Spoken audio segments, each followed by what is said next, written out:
Exam preparation গ্রুপের পক্ষ থেকে অন্যান্য দিনের মতো আজকেও একটি ইতিহাসের জিকে সেট নিয়ে আলোচনা করছি। Set number 3। এই সেটটি excise main, group D, ICDS main, NTPC প্রভৃতি চাকরির পরীক্ষার জন্য ভীষণভাবে উপযোগী। আর এই প্রশ্নগুলি এর আগে বিভিন্ন পরীক্ষা এসেছে, সেইগুলোই তোমাদের এখানে আমি তুলে ধরছি। এর মধ্যে প্রথম যে প্রশ্নটি রেখেছি সেটি হচ্ছে রাওলাট আইন কত সালে পাশ হয় বা প্রণীত হয়। কি বললাম প্রশ্নটি? রাওলাট আইন কত সালে পাশ হয় বা প্রণীত হয়। অপশনগুলো রয়েছে: 1-এ 1917, 2-এ 1919, 3-এ 1921 আর 4-এ রয়েছে 1923।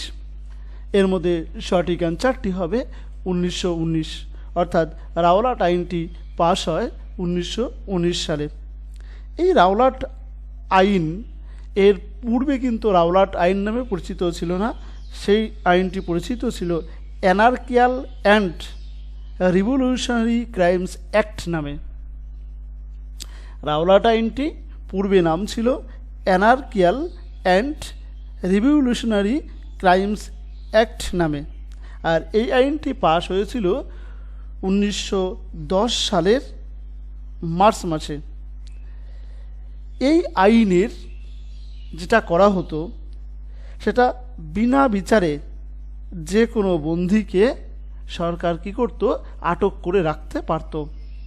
এই রকম একটি ভয়াবহ আইন ছিল এই রাওলাট আইন। পরের প্রশ্ন: পাকিস্তানের ধারণা প্রথম কে ভাবেন? 1-এ রয়েছে মোহাম্মদ ইকবাল, 2-এ এম.এ. জিন্নাহ, 3-এ শৌকত আলী আর 4-এ রয়েছে আগা খান। এক্ষেত্রে সঠিক অ্যান্সারটি হবে মোহাম্মদ ইকবাল। তাহলে পাকিস্তানের ধারণা বা পাকিস্তান গঠনের কথা প্রথম ভেবেছিলেন মোহাম্মদ ইকবাল। আর মোহাম্মদ ইকবাল পরিচিত ছিলেন আল্লামা ইকবাল নামে। তিনি এই পাঞ্জাব, আফগানিস্তান, কাশ্মীর, সিন্ধ ও বেলুচিস্তান এই 5 অঞ্চলের মানুষদের নিয়েই এই পাকিস্তান রাষ্ট্রটি গঠনের চিন্তা করেছিলেন। পরবর্তী প্রশ্ন রয়েছে: কোকা আন্দোলন কোন রাজ্যের সঙ্গে সম্পর্কিত? কোকা আন্দোলন কোন রাজ্যের সঙ্গে সম্পর্কিত? এর মধ্যে অপশনগুলো কি কি রয়েছে? অপশনগুলো রয়েছে: 1-এ আসাম, 2-এ বাংলা, 3-এ পাঞ্জাব আর 4-এ আমরা দেখতে পাচ্ছি রয়েছে মহারাষ্ট্র। এক্ষেত্রে সঠিক অ্যান্সারটি হবে 3-এরটা। কোকা আন্দোলন পাঞ্জাব রাজ্যের সঙ্গে সম্পর্কিত।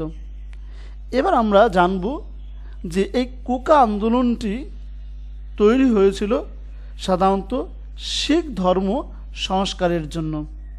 আর এর সূত্রপাত হয়েছিল কিন্তু 1840 খ্রিস্টাব্দে কোকা আন্দোলন। আর এই কোকা আন্দোলন এর নেতা ছিলেন ভগৎ জওহর মল। আরেকবার বলছি, এই কোকা আন্দোলনের যিনি নেতা তিনি ছিলেন ভগৎ জওহর মল। পরবর্তী প্রশ্নটি দেখে নিই আমরা কি রয়েছে। কোন যুদ্ধের মধ্য দিয়ে ভারতে ব্রিটিশ শাসনের সর্বময় কর্তৃত্ব শুরু হয়েছিল? কোন যুদ্ধের মধ্য দিয়ে ভারতে ব্রিটিশ শাসনের সর্বময় কর্তৃত্ব শুরু হয়েছিল? অপশন 1-এ রয়েছে পলাশির যুদ্ধ 1757, 2-এ বক্সারের যুদ্ধ 1764, 3-এ মহীশূরের যুদ্ধ 1790 থেকে 92, 4-এ চতুর্থ মহীশূর যুদ্ধ 1799। এক্ষেত্রে সঠিক অ্যান্সারটি হবে 1-এরটা পলাশির যুদ্ধ 1757 সাল। আমরা কিন্তু এই সঙ্গে সঙ্গে জানব যে কোন তারিখে পলাশির যুদ্ধটা হয়েছিল, 1757 সালের কোন তারিখে? তারিখটা ছিল 23শে জুন। আর এটা হয়েছিল ব্রিটিশ ইস্ট ইন্ডিয়া কোম্পানির সঙ্গে বাংলার নবাব সিরাজদৌলা ও তার ফরাসি জোটের। আর এই যুদ্ধটাতে নেতৃত্ব কে দিয়েছিলেন? নেতৃত্ব দিয়েছিলেন রবার্ট ক্লাইভ। পরবর্তী প্রশ্ন, বিখ্যাত পাকিস্তান প্রস্তাব পাশ হয়েছিল কোন অধিবেশনে?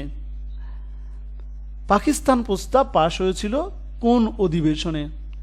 কি কি ছিল অধিবেশনগুলো আমরা সেটা জানবো, তবে তার আগে জেনে নিই আমরা অপশনগুলো কি কি রয়েছে। 1-এ রয়েছে লাহোর, 2-এ রয়েছে বোম্বে, 3-এ রয়েছে লখনউ, আর 4-এ রয়েছে দিল্লি। এক্ষেত্রে সঠিক অ্যান্সারটি হবে 1-এরটা, লাহোর। এই লাহোর অধিবেশনেই পাকিস্তান প্রস্তাব পাশ হয়েছিল। তবে আমাদের জেনে নেওয়া দরকার এই লাহোর প্রস্তাবটি কত সালে কোন তারিখে হয়েছিল। এই লাহোর প্রস্তাবটি হয়েছিল 1940 সালের 22 থেকে 23শে মার্চ। নেক্সট প্রশ্ন, জালিয়ানওয়ালাবাগের হত্যাকাণ্ডের পূর্বে কোন বিশেষ ঘটনাটি ঘটেছিল? জালিয়ানওয়ালাবাগের হত্যাকাণ্ডের পূর্বে কোন বিশেষ ঘটনাটি ঘটেছিল? কী কী রয়েছে অপশান? অপশান 1-এ রয়েছে কুনাল অ্যাওয়ার্ড, 2-এ রয়েছে সাইমন কমিশনের আগমন, 3-এ রয়েছে অসহযোগ আন্দোলন, আর 4-এ রয়েছে রাইট আইন প্রণয়ন। এর মধ্যে সঠিক অ্যান্সারটি হবে রাইট আইন প্রণয়ন। এই রাইট আইন প্রণয়ন বলতে এখানে বোঝানো হয়েছে রাওলাট অ্যাক্ট। এই রাওলাট অ্যাক্ট এইটা প্রণীত হবার পরেই এই জালিয়ানওয়ালাবাগের হত্যাকাণ্ড শুরু হয়েছিল। আর আমরা জানব যে এই যে হত্যাকাণ্ডটা, জালিয়ানওয়ালাবাগের যে হত্যাকাণ্ডটা হয়েছিল, এই হত্যাকাণ্ডটা হয়েছিল 1919 সালের 13ই এপ্রিলে। কিভাবে ঘটল? এর পরিপ্রেক্ষিত কী ছিল? যখন একটি নববর্ষ উপলক্ষে পুণ্যার্থীরা উত্তরপ্রদেশের অমৃতসরে জমায়েত হয়েছিল, তখন ব্রিটিশ সৈন্যরা কি করেছিল? তাদের উপর গুলি চালিয়েছিল কর্নেল ডায়ারের নির্দেশে, অর্থাৎ মাইকেল ও ডায়ারের নির্দেশে। নেক্সট প্রশ্ন রয়েছে, ভারতীয় জাতীয় কংগ্রেসের প্রথম অধিবেশনের সভাপতিত্ব কে করেছিলেন? আবার বলছি, ভারতীয় জাতীয় কংগ্রেসের প্রথম অধিবেশনের সভাপতিত্ব কে করেছিলেন?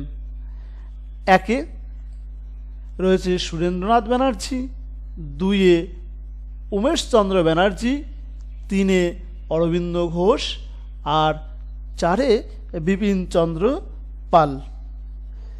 এক্ষেত্রে সঠিক অ্যান্সারটি হবে কি? উমেশচন্দ্র ব্যানার্জি।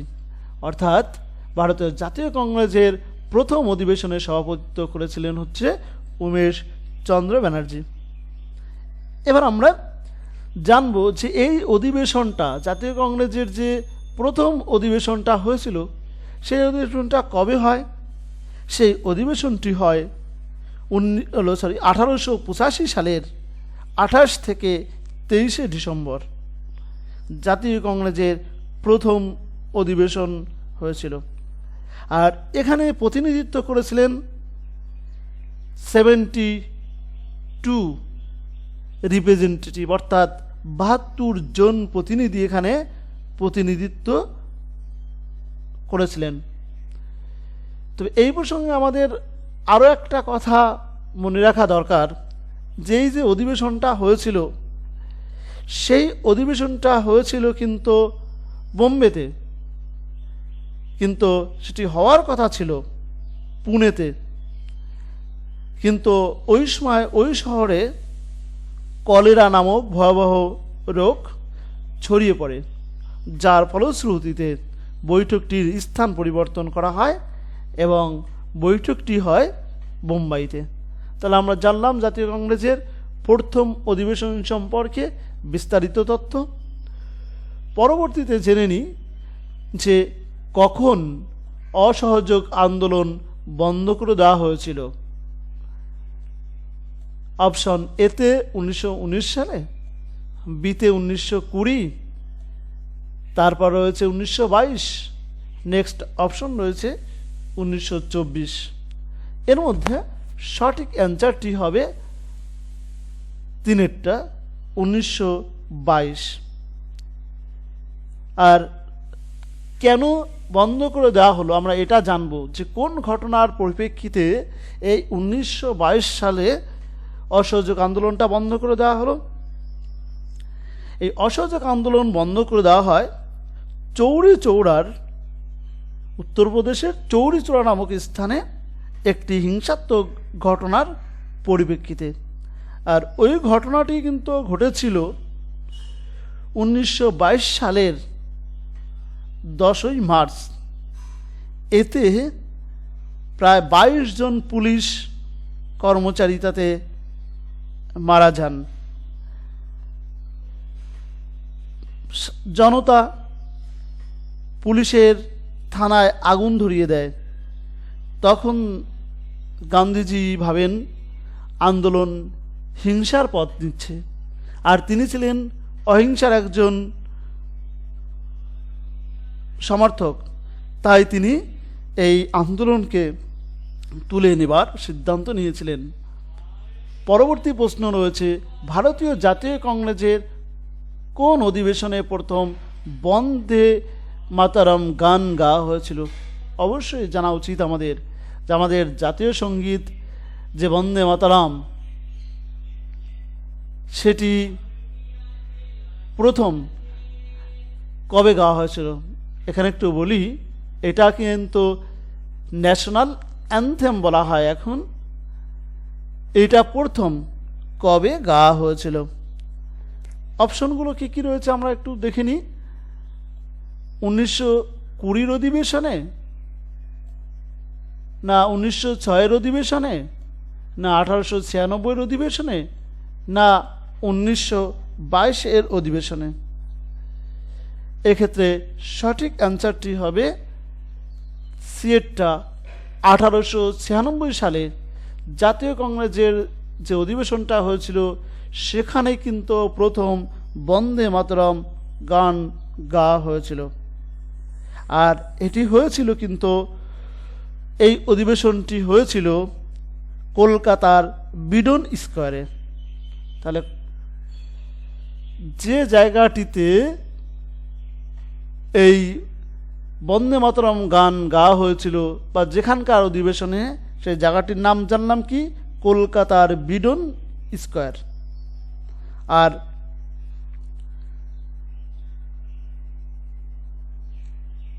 এটা হয়েছিল হলো 1896 সালে। তবে এর 5 বছর পর দক্ষিণাচরণ সেন নামক এক ব্যক্তি 1901 সালে কলকাতাতে অনুষ্ঠিত কংগ্রেসের অপর এক অধিবেশনে এই গানটি করেছিলেন। নেক্সট প্রশ্ন রয়েছে যে কোন নেতা পরলোক গমন করেছিলেন 1920 সালে অসহযোগ আন্দোলন শুরুর দিন? তাহলে যেদিন অসহযোগ আন্দোলন শুরু হয়েছিল সেই দিন নিচের কোন নেতা তিনি পরলোক গমন করেছিলেন আমরা জানবো সেটা।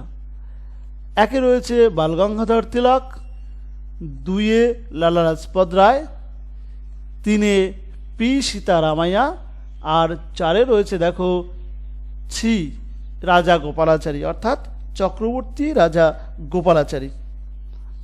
এক্ষেত্রে সঠিক অ্যান্সারটি হবে বাল গঙ্গাধর তিলক, অর্থাৎ যেদিন অসহযোগ আন্দোলন শুরু হয়েছিল সেই দিনই পরলোক গমন করেছিলেন একজন বিখ্যাত এই সমর্থক নেতা বাল গঙ্গাধর তিলক।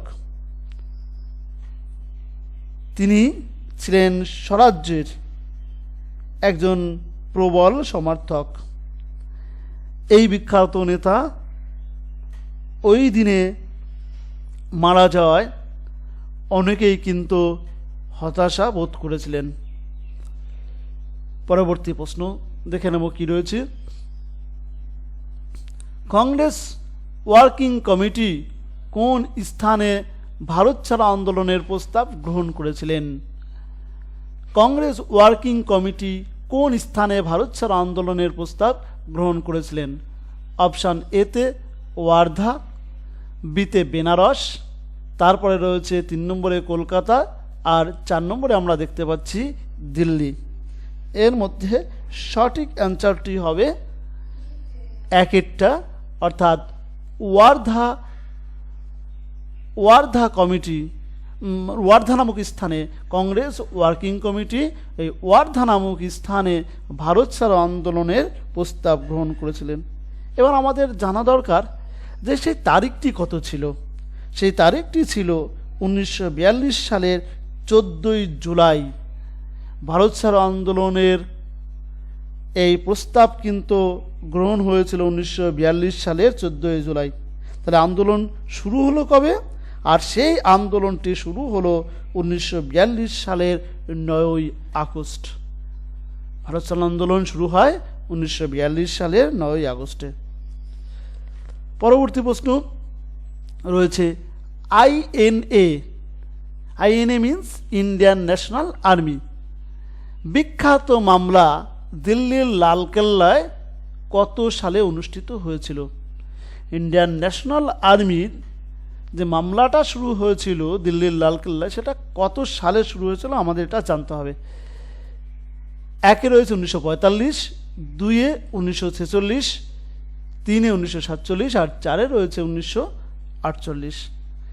এক্ষেত্রে সঠিক অ্যান্সারটি হবে 1945, অর্থাৎ 1945 সালে দিল্লির লালকেল্লাতে আইএনএর বিখ্যাত মামলার শুরু হয়েছিল।